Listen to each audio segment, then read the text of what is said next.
नमस्कार जोजोलपा नेपाल भाषा एकेडेमीका निम्ति अनक मिडियाको प्रस्तुति न्यू एफएम 106.6 मेगाहर्ज र कीर्तिपुर नगरपालिकाद्वारा सञ्चालित रेडियो शिक्षा कार्यक्रममा म नेपाल एपीएफ स्कुलको सामाजिक विषयको शिक्षक नारायण प्रसाद खतिवडा तपाईहरूलाई हार्दिक स्वागत तथा अभिवादन गर्दछु। यो कार्यक्रम हरेक हप्ता बिहिबारका दिन बिहान 9 बजे प्रसारण भइरहेको छ र अबको आधी घण्टा म यहाँहरूसँगै सिकाइ सहजीकरणको लागि उपस्थित भएको छु। विद्यार्थी भाइ बहिनीहरू, आज पनि म कक्षा 9 को सामाजिक अध्ययन विषय लिएर यहाँहरू समक्ष उपस्थित भएको छु। विद्यार्थी भाइ बहिनीहरू, गत हप्ता हामीले इकाइ 5 अन्तर्गत कानुनी राज्य के हो, यसका विशेषताहरू के हुन्, यसलाई आवश्यक पर्ने आवश्यक तत्त्वहरू के हुन् तथा नेपालमा कानुनी राज्य प्रवर्धनका लागि भएका अवरोधहरूको बारेमा अध्ययन गरिसकेका छौँ। र अब आज हामी इकाइ 5 पाठ 9 लोकतान्त्रिक आचरण अर्थात् लोकतान्त्रिक मूल्य मान्यता भन्ने शीर्षकबाट आजको कक्षा अगाडि बढाउँ है त भाइ बहिनीहरू।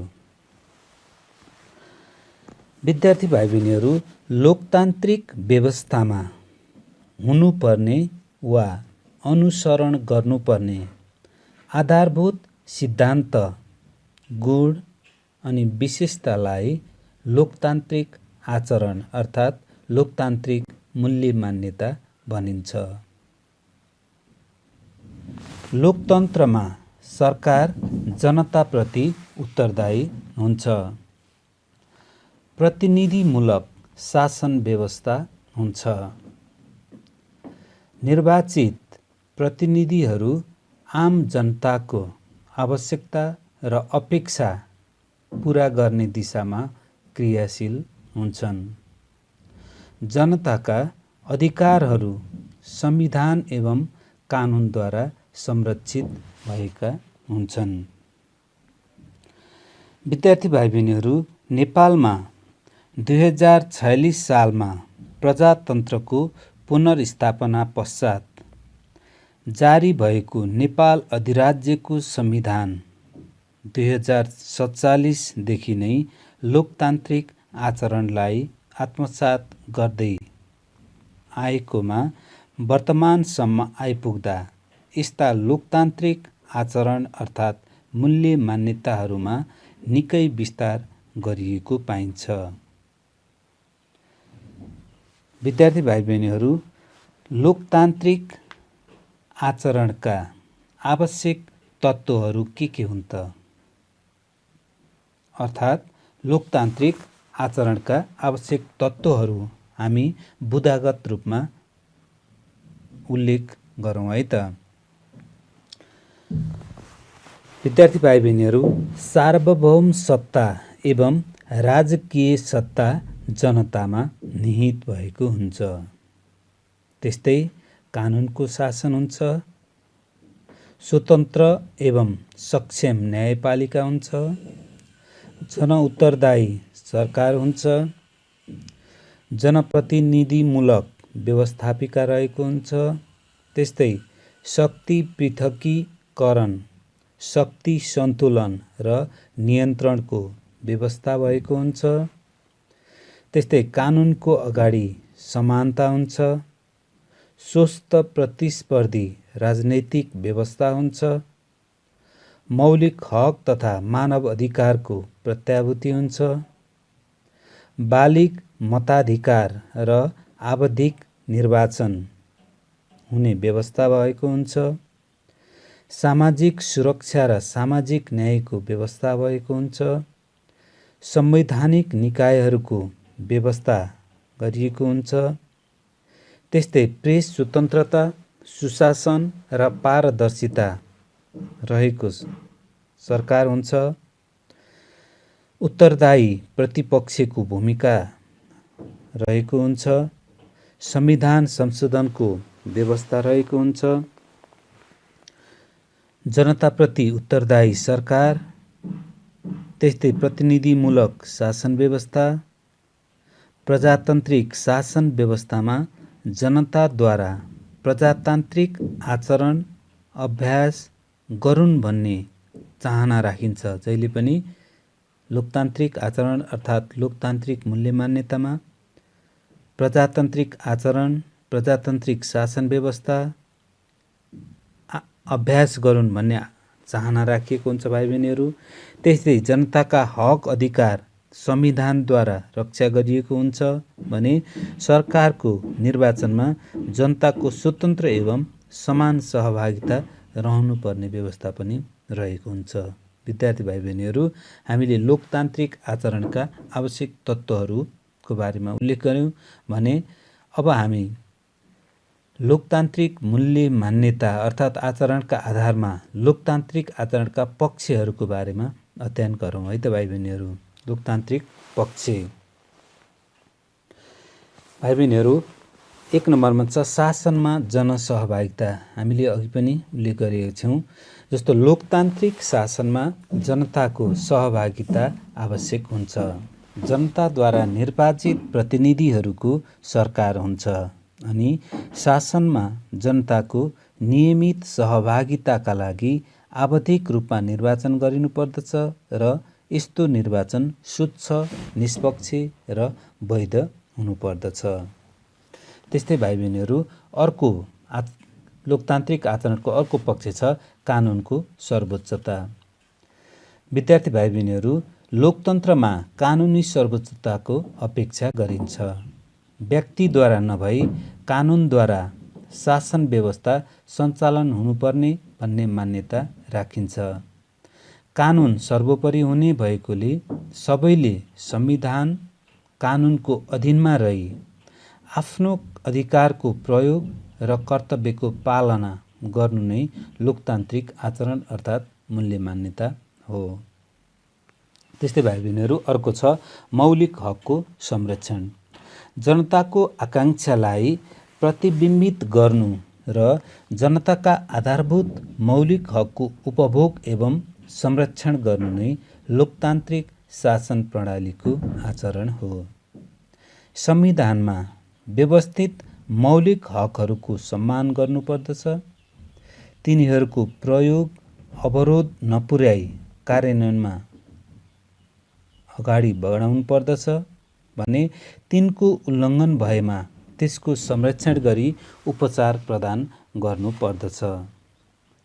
त्यस्तै भाइ बहिनीहरू, अर्को छ बहुलवाद। अर्को पक्ष बहुलवाद। सबै व्यक्तिमा एउटै विचार, धारणा एवं दृष्टिकोण हुँदैन। लोकतन्त्रमा विचारको विविधता हुन सक्छ, तर त्यस्तो विविधतालाई स्वीकार गरिनु पर्दछ। सोच, संस्कार र संस्कृतिमा हुने बहुलतालाई लोकतन्त्रले आत्मसात गर्नु पर्दछ। बहुलवादले विचारको विविधतालाई शासन प्रणालीको अभिन्न अङ्गका रूपमा समेटेको हुन्छ। त्यस्तै अर्को पक्ष छ अल्पमतको सम्मान। विद्यार्थी भाइ बहिनीहरू, सामान्यतया प्रजातन्त्रमा बहुमतको शासन हुन्छ। उसले शासन सञ्चालन गर्ने अख्तियारी प्राप्त गरेको हुन्छ। बहुमतबाट हुन सक्ने सम्भावित स्वेच्छाचारिताको नियन्त्रणका लागि अल्पमतको भूमिकालाई स्वीकार गरिएको हुन्छ। जहाँ अल्पमतको सम्मान गरिन्छ त्यहाँ बहुमत अनुशासित र जिम्मेवार रहन्छ। त्यसैले प्रजातान्त्रिक मुलुकमा अल्पमतलाई बहुमतको निर्णयमा आलोचना गर्ने स्वतन्त्रता हुनुपर्दछ। विद्यार्थी भाइ बहिनीहरू, अर्को बुँदा छ समावेशी शासन पद्धति। मुलुकमा रहेको सबै जाति, धर्म, भाषा, लिङ्ग, क्षेत्र, वर्ण, अपाङ्गता आदिको पहिचान र प्रतिनिधित्व शासन व्यवस्थामा हुनु नै समावेशी शासन हो। लोकतन्त्रमा सबैले आफू शासनमा रहेको अनुभूति गराउन सक्नु नै लोकतान्त्रिक मूल्य मान्यता हो। सकारात्मक विभेदको अवलम्बन, सामाजिक न्यायको हक र राज्यको दायित्व तथा नीति निर्देशक सिद्धान्तले समावेशी पद्धतिलाई अङ्गीकार गर्नु लोकतान्त्रिक आचरण हो। विद्यार्थी भाइ बहिनीहरू, अर्को लोकतान्त्रिक मूल्य मान्यताको अर्को पक्ष छ जागरुक नागरिक समाज। विद्यार्थी भाइ बहिनीहरू, नागरिक समाज जागरुक भएमा मात्र कुनै पनि मुलुकमा लोकतान्त्रिक आचरण र लोकतन्त्र संस्थागत हुन्छ भन्ने मान्यता राखिन्छ। लोकतन्त्रले नागरिकलाई अधिकार सम्पन्न बनाउँदछ। यसका लागि अधिकारको सही उपयोग गर्न सक्ने आचरण भएको नागरिक समाजको आवश्यकता पर्दछ। नागरिक एवं नैतिक शिक्षा र चेतनाले नागरिक समाजमा लोकतान्त्रिक आचरणको विकास हुन्छ। त्यस्तै भाइ बहिनीहरू, अर्को पक्ष छ सुशासन। लोकतान्त्रिक राज्य व्यवस्थामा हरेक सरकारी काम कारबाहीको जनताले जस्ताको त्यस्तै थाहा पाउने हक रहेको हुन्छ। सरकारले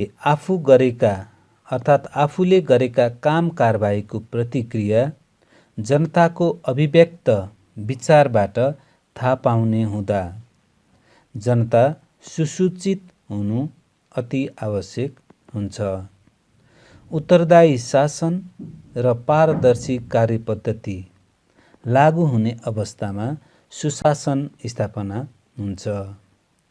सुशासन लोकतान्त्रिक आचरणबाट मात्र सम्भव हुने देखिन्छ।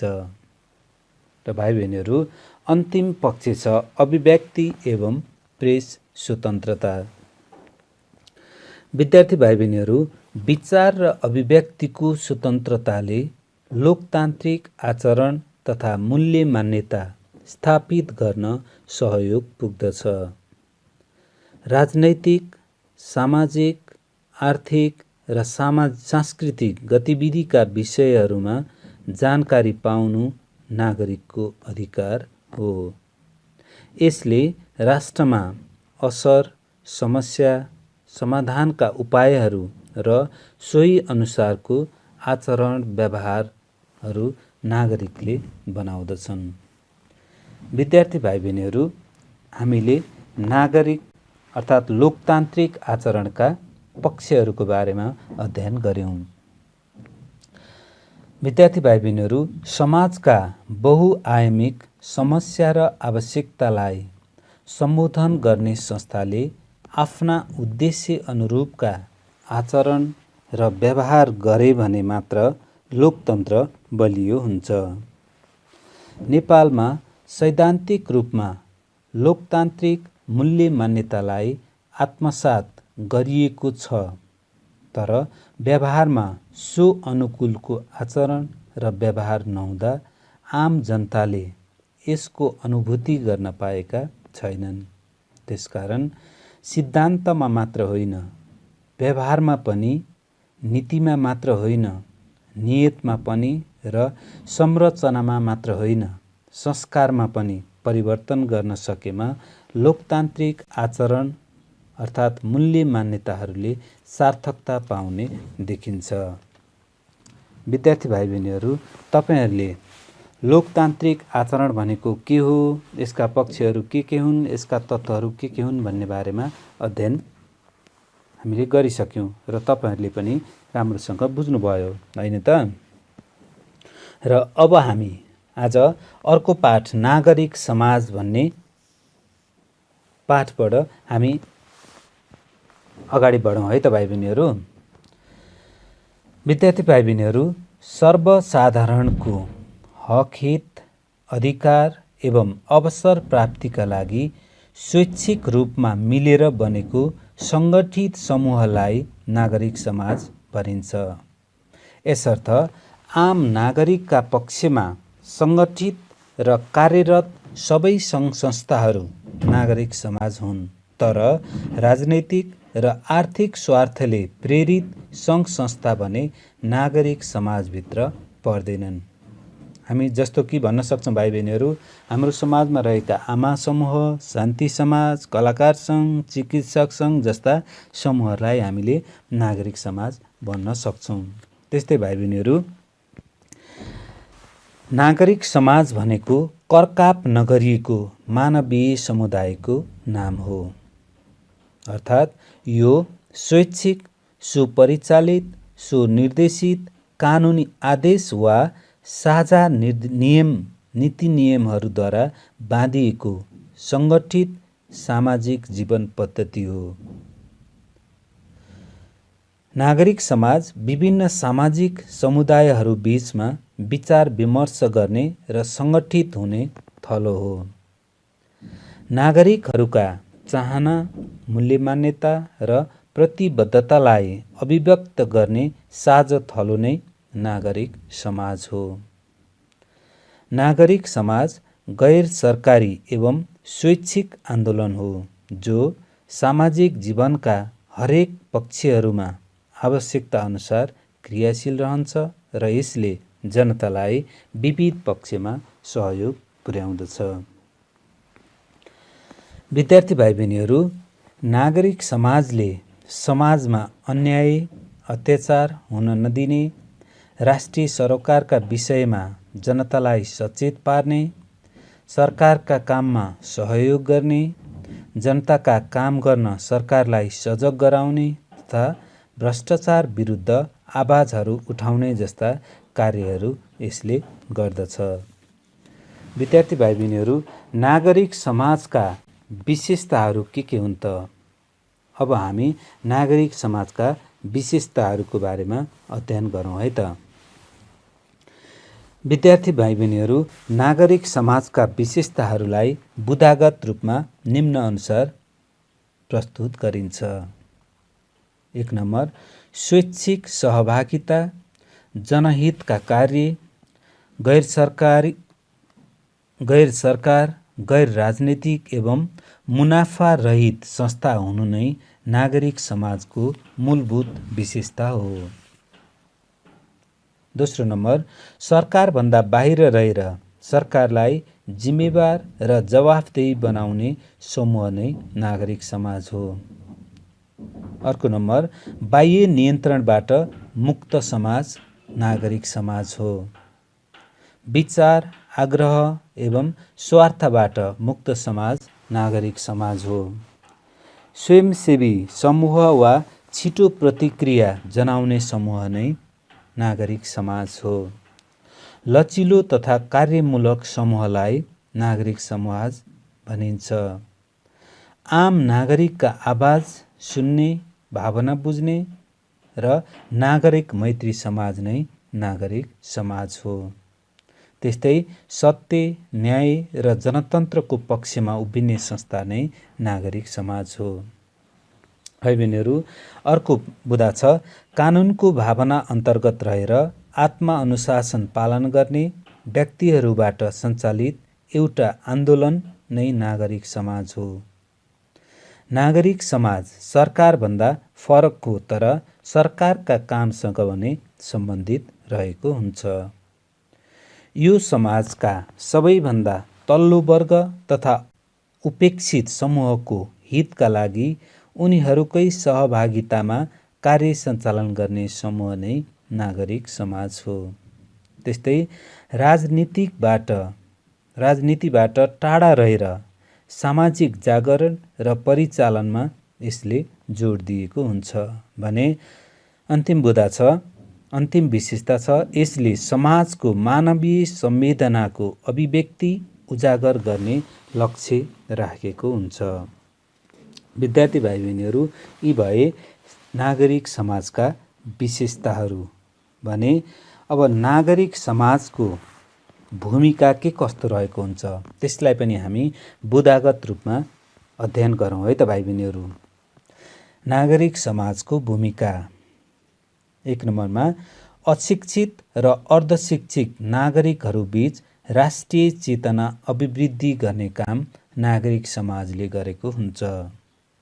त्यस्तै देशमा रहेको सामाजिक र सांस्कृतिक विविधताको विश्लेषण र सशक्तिकरण गरी साझा धारणा निर्माण गर्ने काम यसले गरेको हुन्छ। त्यस्तै राष्ट्रिय चिन्ह, प्रतीक, गीत, रङ आदिको सम्मान गर्ने र राष्ट्रप्रति सम्मान गर्ने भावनामा जागृत गराउने काम नागरिक समाजले गरेको हुन्छ। सामाजिक सांस्कृतिक परम्परा, रीतिरिवाज तथा कला संस्कृतिको संरक्षणको लागि विभिन्न कार्यक्रमहरू सञ्चालन गर्ने गर्दछ। समाजका अर्थात् समाजमा विद्यमान सामाजिक समस्याहरू, भ्रष्टाचारहरू तथा अन्याय विरुद्ध सशक्त खबरदारी गर्ने तथा जनचेतना अभिवृद्धि गर्ने काम पनि नागरिक समाजले गरेको हुन्छ। नागरिक समाजले राजनीतिक, उद्योगपति, व्यापारी र राज्यका अन्य वर्गलाई जनताप्रति जवाफदेही बनाउँदछ। यसले राजनीतिक, सामाजिक र आर्थिक रूपले बाहिर परेकाहरूको हित र चासोलाई अभिव्यक्त गर्छ। नीति निर्माणमा पारदर्शी, विकेन्द्रीकृत र बहुलवादी दृष्टिकोणको विकास गर्न मद्दत गर्दछ। विकासका लागि सरकारी प्रयत्नहरूमा मद्दत पुर्याउन नागरिकहरूलाई आवश्यक पर्ने ज्ञान र सिप उपलब्ध गराउँदछ। सामाजिक एकता र विकासका चुनौतीलाई समाधान गर्न सहयोग पुर्याउँदछ। सामाजिक सशक्तिकरण र सहभागिताका लागि अनुकूल नियम कानुन बनाउन मद्दत गर्दछ। त्यस्तै आर्थिक सुरक्षा, भूमि सुधार, लैङ्गिक समानता र सामाजिक अधिकारलाई प्रत्याभूत गर्न सघाउ पुर्याउँदछ भने असल शासनका विविध पक्षको विकास गर्न पनि नागरिक समाजको भूमिका रहेको हुन्छ। विद्यार्थी भाइ बहिनीहरू, हामीले नागरिक समाजको भूमिकाको बारेमा पनि अध्ययन गरिसकेका छौँ र अब हामी नागरिक समाज स्थापना हुनुको उद्देश्य के हो त त्यसको बारेमा बुदागत रूपमा अध्ययन गरौँ है त। विद्यार्थी भाइ बहिनीहरू, नागरिक समाजको उद्देश्यहरू निम्न रहेका छन्। 1 नम्बर, सहभागितामूलक पद्धतिको विकास र विस्तार गर्नु। विचार र अभिव्यक्तिको आदान प्रदान मार्फत समाजलाई एकीकृत मार्फत अघि बढ्न प्रेरित गर्नु। राज्यको मूलधारमा आउन कठिन भइरहेका वर्ग, क्षेत्र, लिङ्ग, समुदाय तथा सम्प्रदायलाई नागरिक शिक्षा प्रदान गर्दै उनीहरूको हक अधिकार प्राप्तिमा मद्दत पुर्याउनु।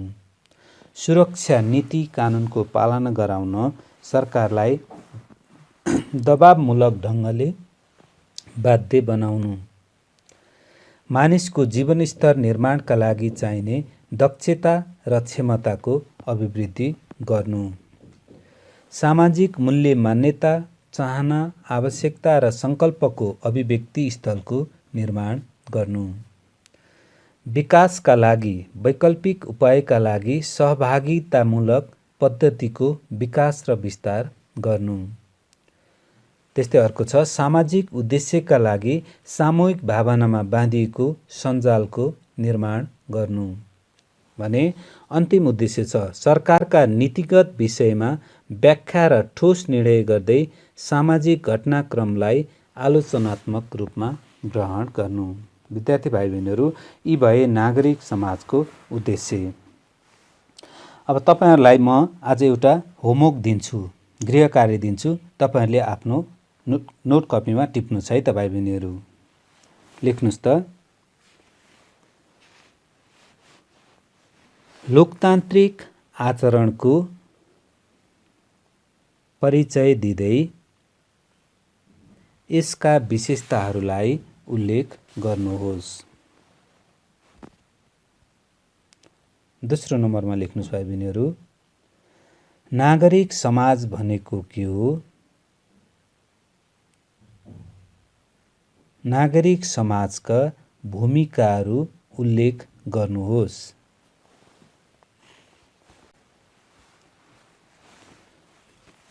विद्यार्थी भाइ बहिनीहरू, प्राविधिक मित्रबाट आजको निर्धारित समय समाप्त भएको सङ्केत प्राप्त भइसकेको छ।